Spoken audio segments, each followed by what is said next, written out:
は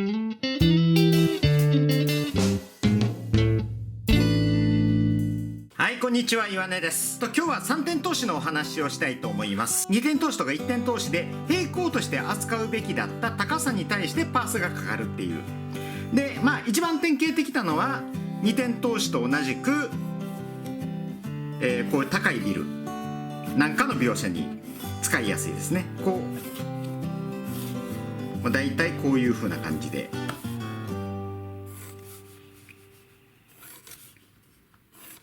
これが一番典型的な、窓なんかはちょっと省略して今は書きますけども、だいたいこういう感じでもって高さの、情報っていうかパースを聞かせるっていうことで、人間よりも大きなものを描写するっていうのによく使います。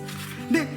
今これはいわゆる煽りっていう見上げた感じなんですけども、もう一つの使い方が俯瞰の描写っていうことになりますね。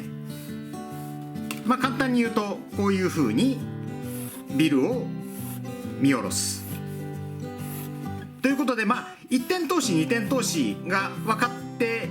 ると、ここら辺はそれほど違和感なく受け入れられるんじゃないかなって思います。で、これからお話しするのが3点投資の弱点っていうことなんですよ。で、こういう俯瞰の時には問題が実は起きないんです。全然自由にいくらでも書けるんですけども、何の時問題があるかっていうと、煽りの時にいわゆるアイレベル地平線を入れたいって思った時なんですよね。で、これでビルを書いた場合どうなるかっていうと、小視点は同じようにこう、画面の外に持っていくとして、こういう感じでパース線があります。こうね。で、ここにビルを描くわけですが、こういう感じで。で、ところがこのアイレベルより下に対して広がっていってしまってますよね、今この絵だと。で、ここにやっぱり違和感を感じるわけですよ。このアイレベルより上は煽り、下は俯瞰っていうことになるんで、本当はだからおそらくパース、現実の世の中のパースっていうのはこういうふうに曲がってるんですよね。で、ここで直角になって、こっから下はむしろ俯瞰になるっていうのがおそらく正しいんで、こう湾曲してるっていうのがね。だから本当はこういう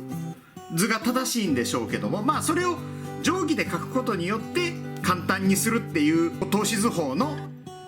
原則からいくと、ここを直線にするとどうしても地平線より下に違和感を感じてしまう。だから煽りの時にはこういうふうに地面を入れないっていうのが原則で、だから地面を入れるっていう表現が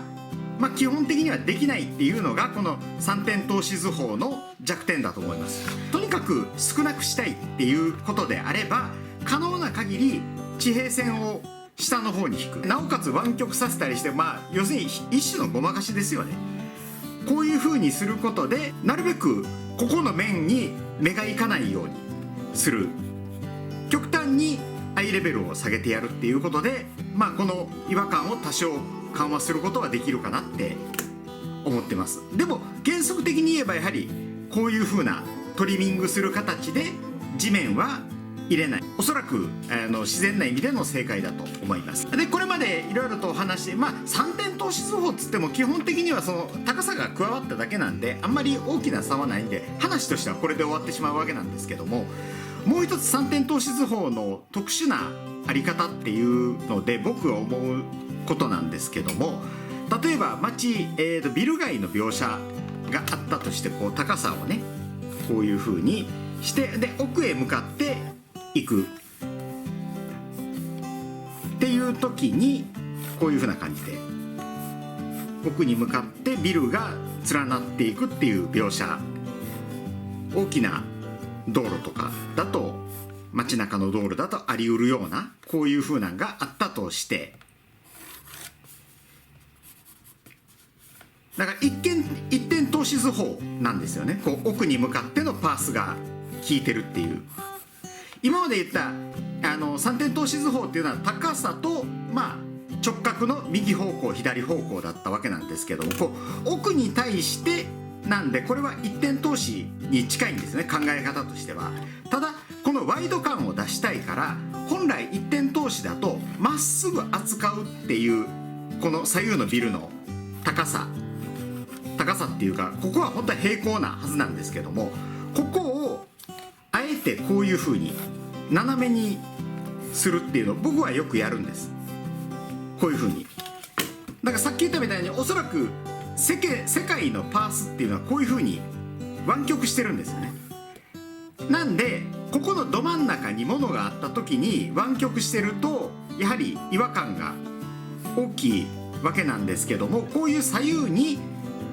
分かれてて真ん中に何もないっていう場合は、それぞれの湾曲の雰囲気でここの直線を描くっていう。だからこれはこっち側左右両方にもう一つずつ小シス点ができてしまうんで、特殊な一点透視っていう言い方はできるかもしれませんが、気持ち的に僕はこれを、高さの方にパースが効いてるっていうのもあるんで、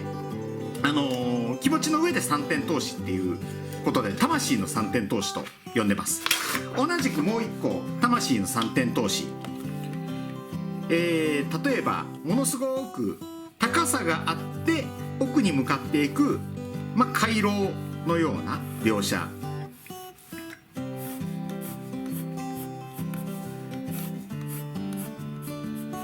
こういう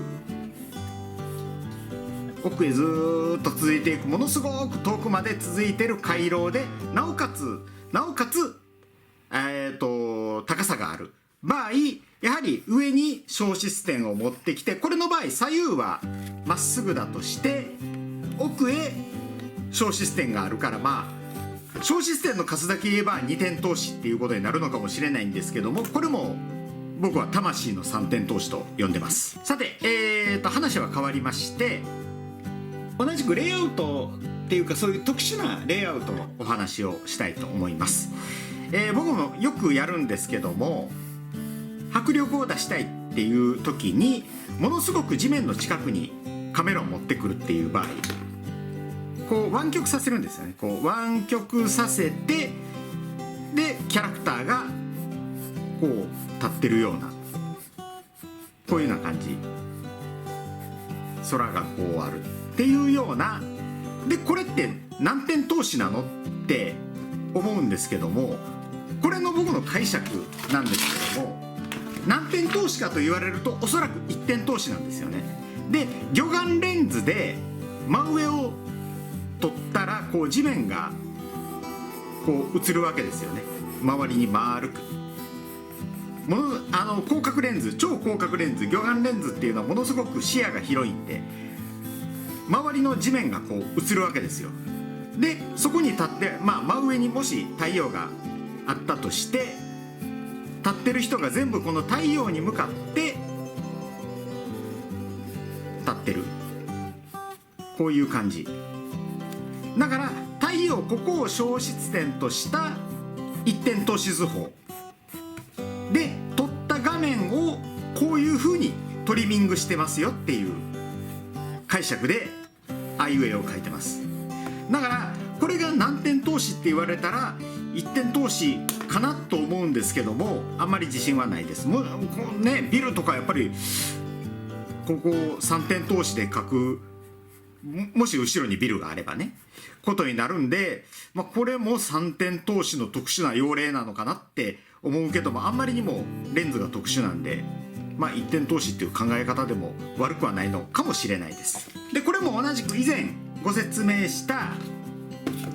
アイレベルに関するお話をもう一点、アイレベルで、そこに当たるものは、当たる部分は同じ身長の人であるならば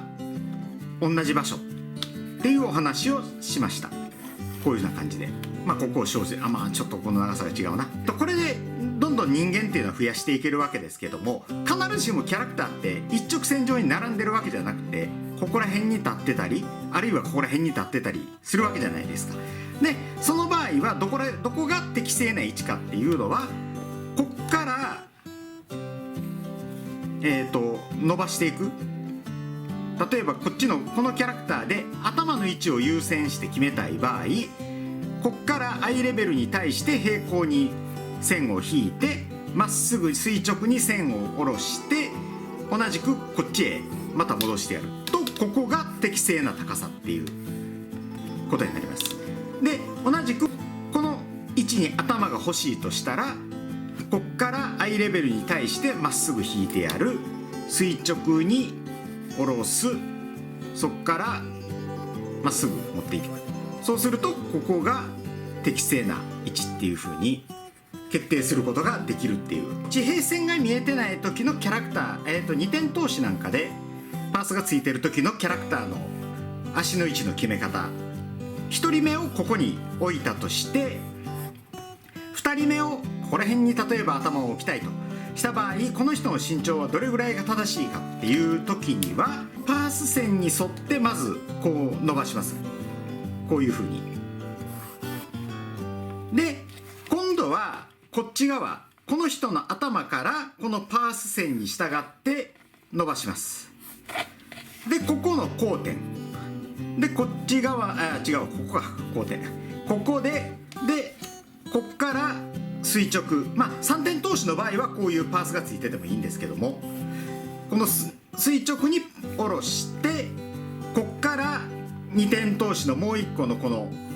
パース線に従って伸ばす。そうするとここが適正な位置、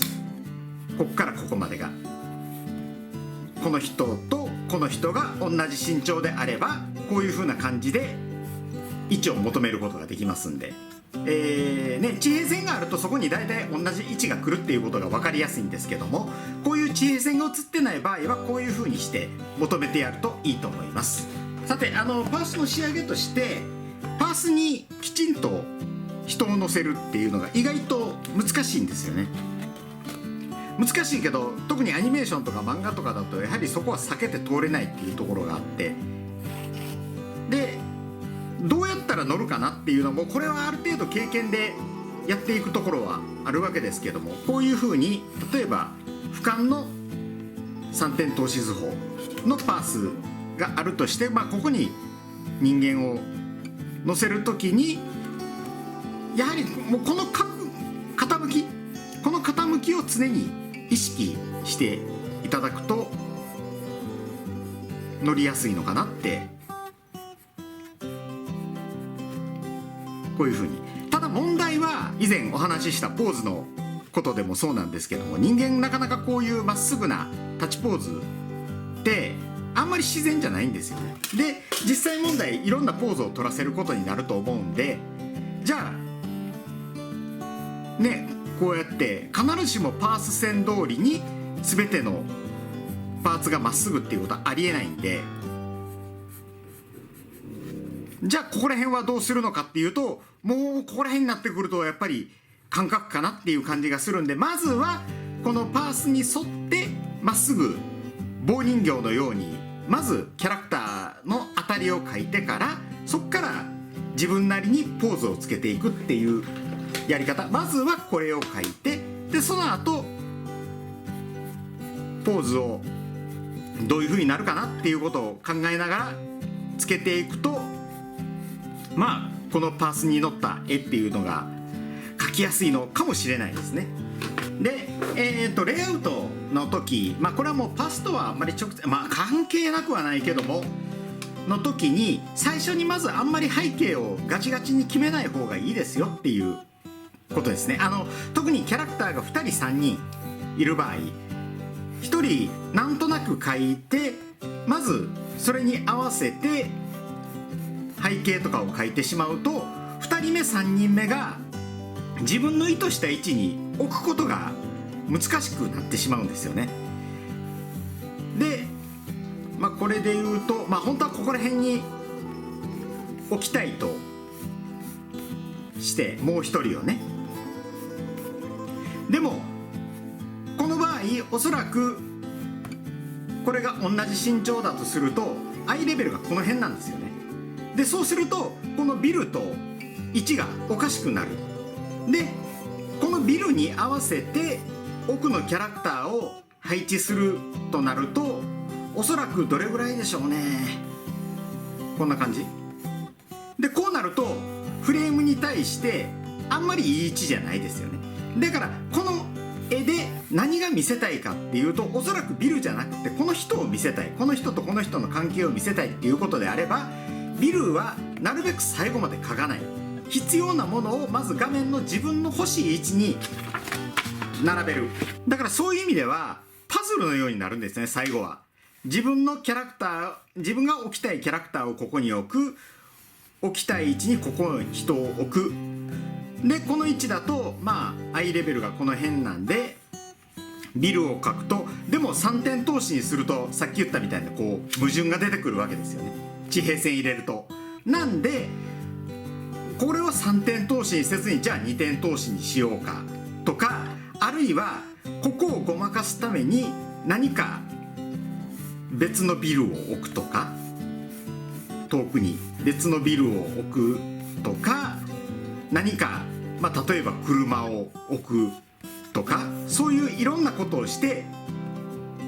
なるべく自分のイメージに近い絵に持っていくっていうことを